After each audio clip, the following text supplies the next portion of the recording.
Amigos, bienvenidos a una nueva inmersión. La que nos espera hoy. Hoy nos adentramos en un laberinto de secretos, experimentos. Y conspiraciones. Abróchense los cinturones porque nos sumergimos en las turbias aguas del proyecto Encultra, Un programa de la CIA. tan real como escalofriante. Envuelto en un halo de misterio y especulación. Exacto, ese supuesto programa de control mental que tanto ha dado que hablar. Claro. Lo curioso es que gran parte de lo que sabemos proviene de la Wikipedia. Sí. ¿Te imaginas lo que aún permanece oculto en los archivos de la CIA? Desde luego la información disponible es como un puzzle incompleto. Pero con las piezas que tenemos podemos reconstruir parte de este oscuro capítulo de la Guerra Fría. Empecemos por el principio, que era exactamente Encultra. Bueno, Un grupo de científicos locos jugando a ser dioses. más bien un grupo de personas obsesionadas con controlar la mente humana. Doblegar voluntades y crear el arma definitiva. El control mental. Suena a ciencia ficción. ¿De verdad la CIA se tomaba en serio estas ideas? Absolutamente. En serio. Imagina poder interrogar a un enemigo sin resistencia. Wow. Obtener información confidencial. Incluso programar a un asesino perfecto. Wow. Un candidato manchú como en la película. Eso explicaría por qué se ha especulado tanto con este programa. Claro. ¿Pero qué buscaban realmente? Pues Crear supersoldados. esa era una de las ideas, sí. Ajá. Buscaban un método infalible para controlar la mente. Ya. Aunque algunos historiadores creen que las ideas más extravagantes, como el control mental absoluto, eran una cortina de humo para desviar la atención de sus verdaderos objetivos. ¿Y cuáles eran esos verdaderos objetivos? Desarrollar técnicas eficaces de tortura y interrogatorio. Imagina un mundo donde puedes doblegar la voluntad de cualquiera, Wow. obtener cualquier información. Ya. En el contexto de la Guerra Fría, estas ideas no parecían tan descabelladas. Desde luego eran tiempos convulsos. Sí. ¿Y a quién utilizaban para estos experimentos? Tenían voluntarios. Voluntarios. Y dijo que no eran muy escrupulosos con el consentimiento informado. Oh, yeah. Empleados de la CIA, Ajá. militares, pacientes psiquiátricos, Oh. incluso gente de la calle, sin saberlo, se convirtieron en sujetos de experimentación. ¿En serio? Sí, La gente no sabía que estaban experimentando con ellos. en la mayoría de los casos. No. No me digas. Se usaban fachadas, engaños. Increíble. Incluso se drogaba a la gente sin su conocimiento. De verdad. Hubo experimentos con LSD en burdeles. En burdeles. La famosa Operación Clímax de medianoche. Vaya nombrecito. Una muestra de hasta dónde estaban dispuestos a llegar. Operación Clímax de medianoche. Sí, Un nombre que desde luego no deja indiferente. ya. Pero ¿por qué LSD? En aquel momento se creía que el LSD podía ser la llave para desbloquear la mente, Ajá. borrar recuerdos, Sí. implantar nuevas ideas. Interesante. Se veía como una herramienta para reprogramar a las personas.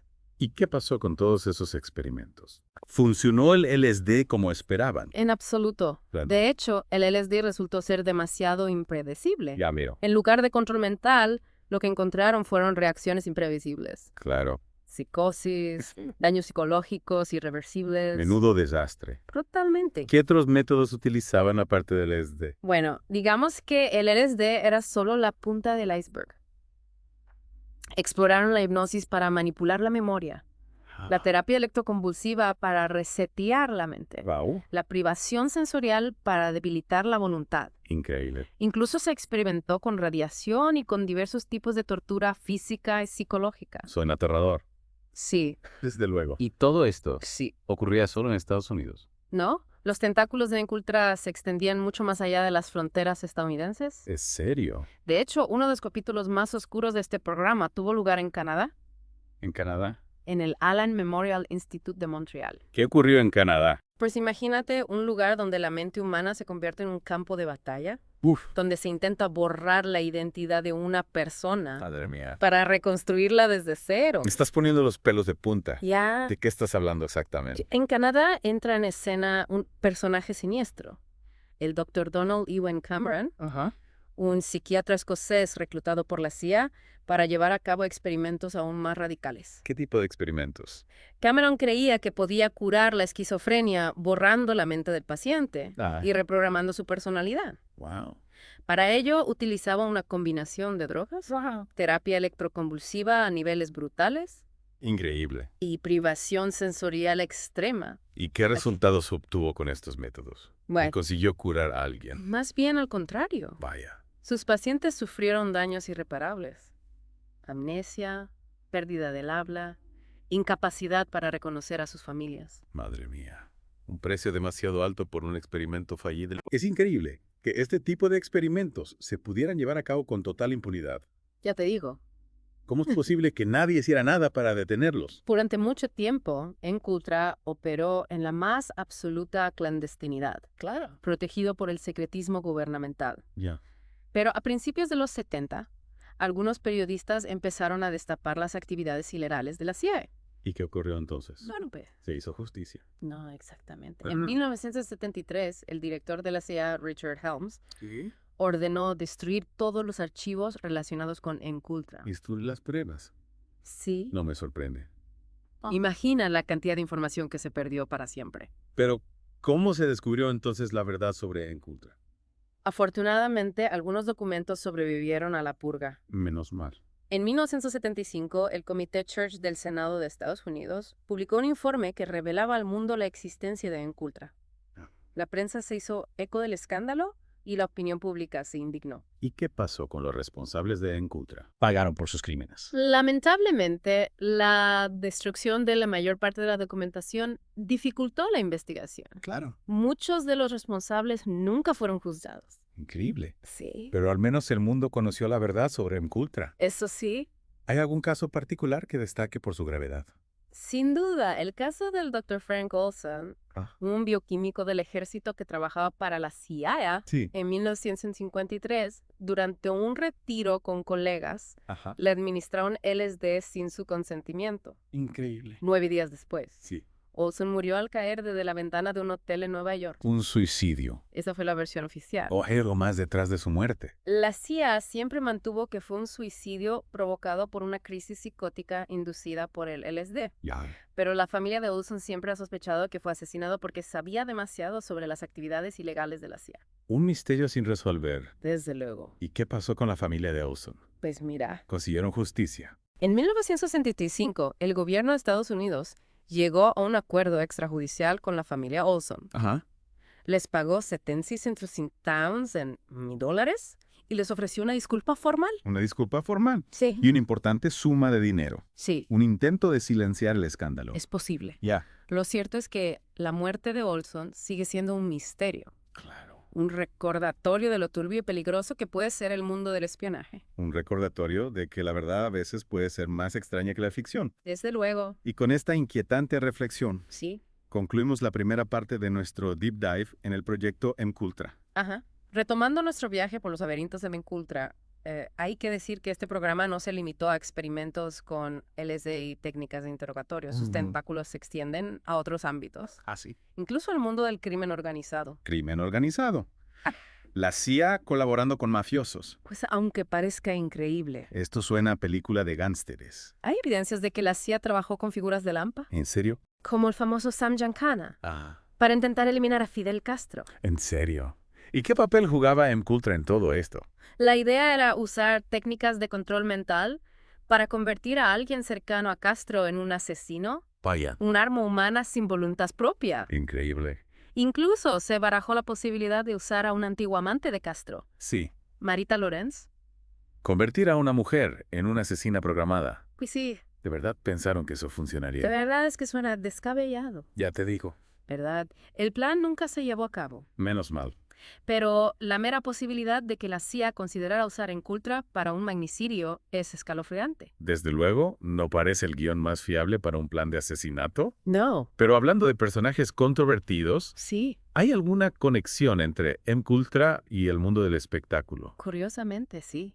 Ah, sí. Hay algunos casos que sugieren que Encultra pudo influir en la vida de algunos artistas y escritores. Increíble. Por ejemplo, se dice que Ken Kesey, ¿Quién que sí? autor de Alguien voló sobre el nido del cuco, Sí. participó en experimentos con LSD en la Universidad de Stanford.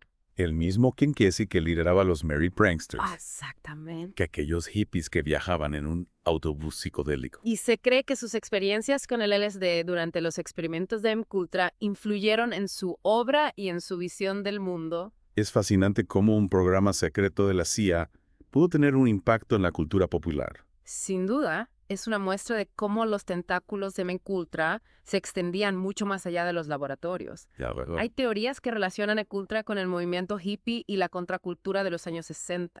Estás diciendo que la CIA, sin querer, creó el movimiento hippie. No exactamente, No. pero algunos creen que la expansión del LSD a través de los experimentos de MKUltra contribuyó a popularizar la droga Ajá. y a crear un ambiente propicio para el desarrollo de la contracultura. Una teoría interesante. Sí. Y hablando de teorías, Sí. hay quien cree que MKUltra sigue activo en la actualidad. Sí, es una de las teorías de la conspiración más extendidas. Claro. Aunque bajo otro nombre, por supuesto. Ya. Hay quien cree que los gobiernos siguen experimentando con técnicas de control mental para manipular a la población, Ajá. para convertirnos en marionetas sin voluntad propia. Es posible que tengan razón. O es pura paranoia.